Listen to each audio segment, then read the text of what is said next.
Hey, welcome to the Paige family homestead. My name is Peggy-Jean. And I'm not. So what we're going to be doing, we did so well with our canning, dry oven canning flour. I decided to expand on that because there's so much more you can oven can, but it has to be dry ingredients, not wet. I don't support the wet. So we did the flour. Andy was over at the bulk store in town and found oatmeal on sale. The long cook oats, you know, the ones that you cook, you know, old time oats. You can do this with quick as well, but we're doing the old fashioned, if you want to call it, old fashioned oats. So in the oven, I had my jars sterile. I washed them, let them dry somewhat, and then I put them in the oven at 220 degrees. Boiling water, I believe, is around 212, 216-ish. So I put it to 220 and I sterilized for 15 minutes. It ended up being longer because I got busy. I always do that. So then I turned it down to 200 degrees Fahrenheit because that's where we're going to work at. Okay, so they're already sterilized. So I've got them in the very bottom rack of the oven. And I have a little quart. These are half gallons. I've got 4 of them prepared. And I have a quart. Right. The reason I have the quart is I asked Andy to pick me up a bag of cornmeal because I knew I already had one, but not enough. But he got me a small bag. So I'm going to see if that'll fit in there. If it does, I'm going to process it. If it doesn't, then I'll throw it in the freezer and wait until we get some more. So anyway, let's go inside. And we're inside.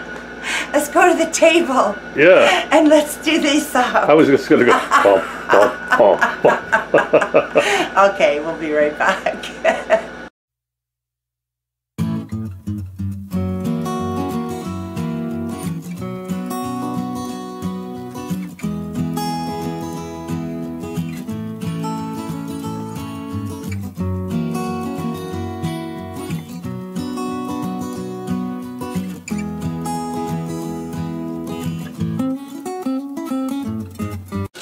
Okay, so my jars are sterilized. My oven is still coming down to temperature for 200.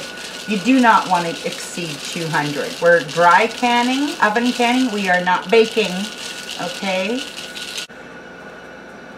In normal canning, we leave a headspace because during the process, the foods will expand and sift out, right? Well, it's not going to do that for us now. I'm just wondering if these are still too warm for me to pick up.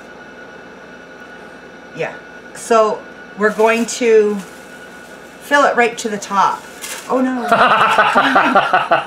In the jar, you mean? I think I'm going to go away and get a big measuring cup because this bag is just too flimsy for me to control. Bring you back when we're better organized. So this is a lot better. This is a lot better. Peggy's being the professional she was. She overfilled the bowl and it was all over the counter. But she was trying to hide it, guys, so I'm just being honest with you. How do you know I wasn't going to explain it before you spewed out? Because you would have been hiding it. I know you, so and I'm not giving you the chance. Anyway, this is a serious video. Okay, so I filled it right up to the top. So what I'm going to do is, I'm not banging it on the table. I don't want to crack my jars. I don't want to give it a compound fracture. Just tap it with the palm of your hand, the heel of your hand. See how that lowered it down a little bit? So now we can fill it up some more.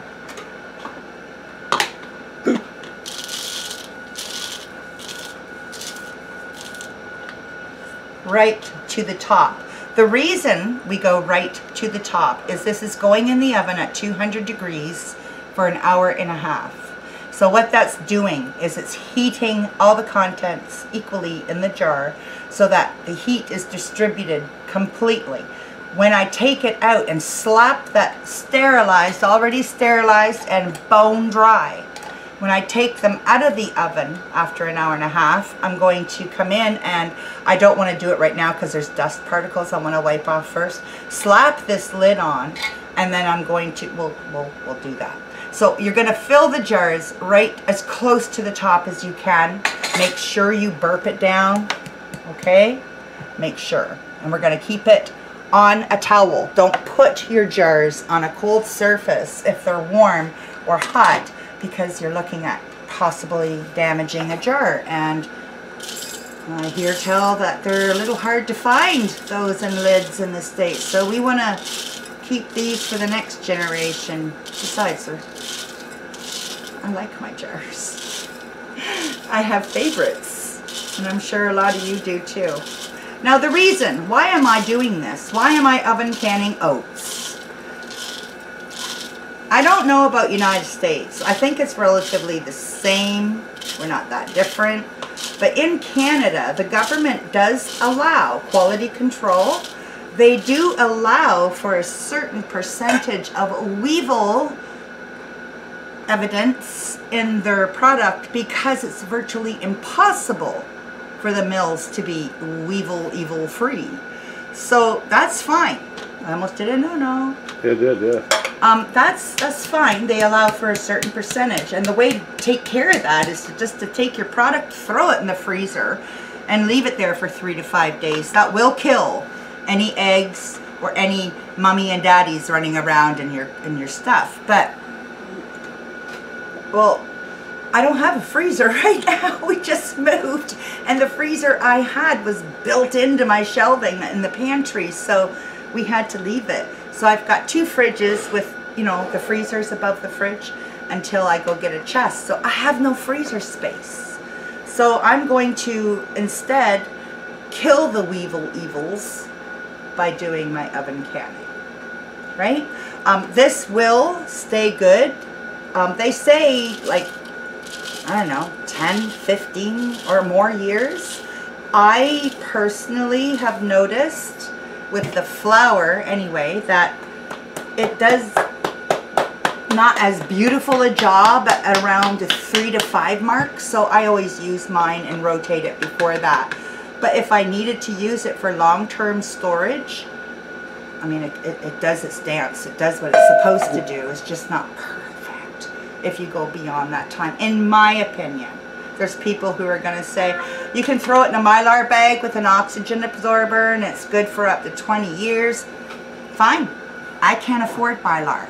I can't afford to package that much in a Mylar bag and then open it, and I'm not going to use it that quick. So why would I want to? No. And then the smaller Mylar, I can't afford it. I'm being honest. I can't afford Mylar and oxygen absorbers. This is the answer. It's cheap. It's easy. It's free. Yeah. Other than your jars, right? Yes. So let's watch Peggy do that again.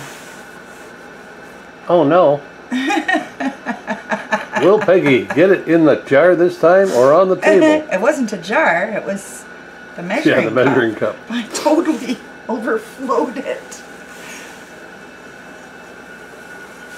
And this one will too if I kept going. So let's not make the same mistake. But this is how you learn, hon. Is by making mistakes, and you learn from your mistakes.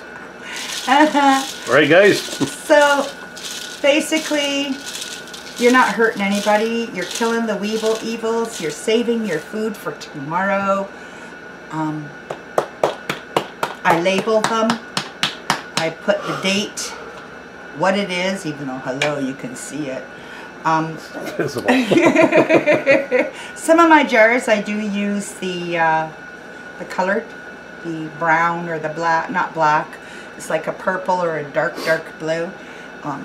They're actually better because it does actually reflect the light out of the content, but they're expensive. They cost more money than the regular ones. Yeah. So I noticed we were filling up rapidly, so we got a couple more jars in the oven sterilizing right now, because I really don't want any of this left out. I really don't. So this I will keep at a 2-year rotation. You can go more. Oh, the instructions on how to cook oatmeal. Add water, turn. Why did you grab that? I don't know. Were you planning on making oatmeal? No, I was thinking it came with a recipe, so you might need it for future references. Okay. So I'm going to let this go. You see what I'm doing. I'm going to fill up until I have no more. Maybe I do have enough. And then I'll bring it back when we put them in the oven. Okay, so we have 4 half-gallon jars of old-fashioned oats and 1 quart jar of golden cornmeal. I have the oven set at 200. You do not exceed 200 for this. There we go, 200. I hate this oven. She does. 200 degrees for 1.5 hours, and we'll be back. Went off. Now, this is a quart jar, and it's got cornmeal in it. So, an hour and a half is a little excessive. An hour would suffice for a quart. However, I have half gallons in there, so we have to go by the time required for those, okay? But if you're doing your oats in a quart jar, then you want to only do it for an hour. So I've got a cloth, a napkin, dunked in vinegar, and it's just moist. It's not wet by any means. You want 0 moisture here. And then you slap your lid on. And these, remember, it's always finger tight when you can, right? These, you want to crank it. You want it on there tight. So I'm just going to set that aside. Now you'll notice I'm doing them one at a time because I want to retain that heat. That heat is what's going to seal your jar. It's going to make this lid seal on there. These have been washed and sterilized. Everything is sterile and 100% bone dry. Always wipe. You want to get the oat dust off and skin oils, right? They can help break a seal too, believe it or not. Crank that on. Move it back, and we're going to keep going. Okay.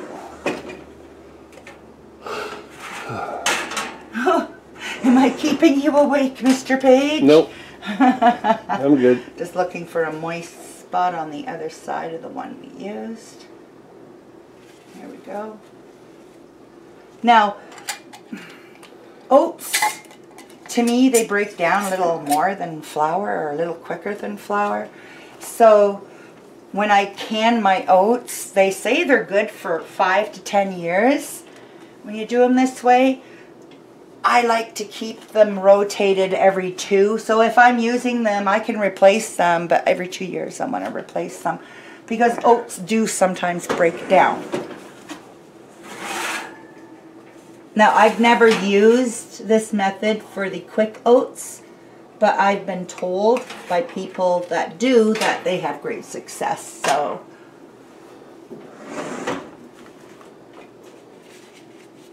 dunk it in. Make sure it's just damp and not dripping. And just the top. You're not going down or in, just the rim. No more finger oils on it. No dust from the oats. The heat from the rim itself and the heat from the content in the jar will make the gum on the lid a little more pliable to help with that seal. Last one.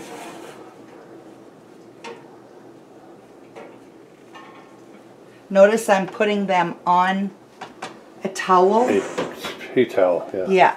You'd never put them on a countertop. It's a cold surface. You don't want to put them on a cold surface. That can crack your jar.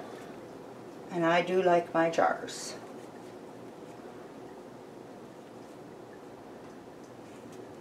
Last one. Slap it on there. And really crank it on. There we go. So these are going to sit here undisturbed until they have sealed and cooled. Tomorrow I will remove the rings, check that they are in fact sealed. If it's not, then it'll go into my pantry of my active pantry, and I'll use it first. But I guarantee they're all going to seal. They always do.